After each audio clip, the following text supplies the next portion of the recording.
r/ask Reddit by Redmond Detes. Every country has a national hero. But who is your national villain? Paul Bernardo and Carla Homolka. Was looking for a Canadian answer, curious to see if there would be a consensus. Those are good choices. Robert Picton probably deserves to be in the conversation. All of Muhammad Allah's children. As an Egyptian they just ruined everything their father did. Edit for clarification. Muhammad Ali is in one of the rulers of Egypt, not the boxer. Vidcon Quisling. I had a kid in my high school World War II history class whose last name was Quisling and was related. Our teacher asked him why he never changed his last name.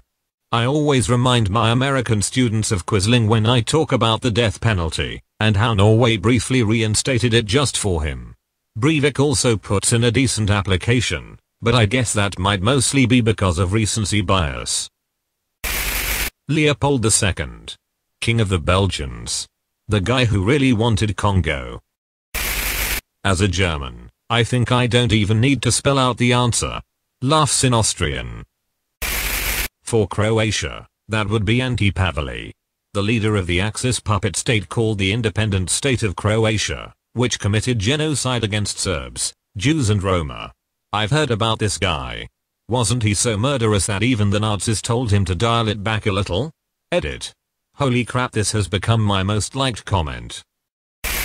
Our hero and our villain were the same person, depending on who you talk to. Ned Kelly. I'm playing both sides so I will always come out on top. As an Italian I would like to say Mussolini but I don't think we're there yet. Dear editors. I'm from Turkey and I refuse to answer this question simply in one purpose. To avoid prison. Respect. Peace. Peace. I spent a week in Istanbul and my tour guide refused to say his name, only calling him the tall man. Any questions we asked about him were answered in a huddle and in hushed voices. I was blown away by the level of fear everyone had for him. I would think Pablo Escobar. Jimmy Savile. The world's most notorious pedophile, over 500 offenses. Most of them in hospitals of all places. Spaniard here. I have a long list, and on top of it is the little crap of Francisco Franco, our dictator. R.I.P. rest in pain. No one knows for sure, or maybe some people do, but probably the guy who murdered our prime minister in an open street in 1986 and was never convinced for it. That was Olof Palme, wasn't it? I know it was Sweden, but I can't remember who the PM was at that time. Yes, Olof Palme. You could probably say he's like the JFK of Sweden, both because he was very popular nationally and internationally, and because he was murdered in office, which is a unique event in modern Swedish history. As a French, I think it's going to be Rachel Petain. The guy responsible for the whole surrender joke.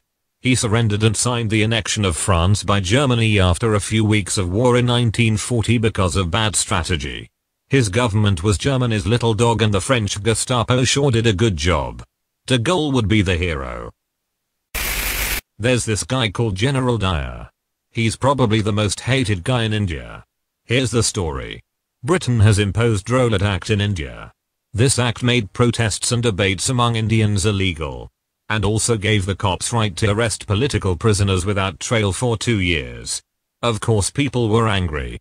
On the 13th of April 1919 people gathered up at Jallianwala Bagh. The people here consisted of protesters, residents and people who came to pray in a temple that exists in this area. When Dyer was said about this, he ordered to close all the gates of this place and shoot the people. And when he was asked why later, he said, in order to create a moral effect and fear in people. Here's a better explanation. We burn effigies of Guy Fawkes every year, so probably him. USA. Where the heroes and villains are largely interchangeable depending on whose door you knock on. John Wilkes Booth is a really good candidate. Peter Newgord. I wanna say former doctor, because his license was revoked. Andrew Wakefield. The father of the modern anti-vaccine movement. All because he faked a study to discredit a vaccine. Not because he didn't like vaccines, but because he had a financial interest in an opposing vaccine. Screw you, Andrew. We will never know how many people have died because of you. Dong. In Mexico it would arguably be Porfirio Diaz, who was the president for life at the time of the revolution, but he has undergone a reassessment and has been given praise for modernizing the country, as he ordered the construction of many emblematic landmarks. And then there is Antonio Lopez de Santillana, who was also president for life, and gave away half of Mexico's land to the United States. And there is this old guy who wants to be president for life. As a Georgian, it has to be Stalin. Willem Holleder. Career criminal. He kidnapped Freddie Heineken, the boss of the beer brand. He also is convicted for extortion, manslaughter and 5 counts of murder. Some were his co-criminals.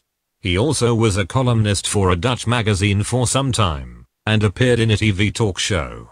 He was co-founder of the motorcycle club gang No Surrender. The club gang was forbidden in 2019 by Dutch justice system. He also wanted to get his 2 sisters killed. He is now serving a 61-year prison sentence. That's all folks. Thank you for watching. Have a nice evening. Kitos.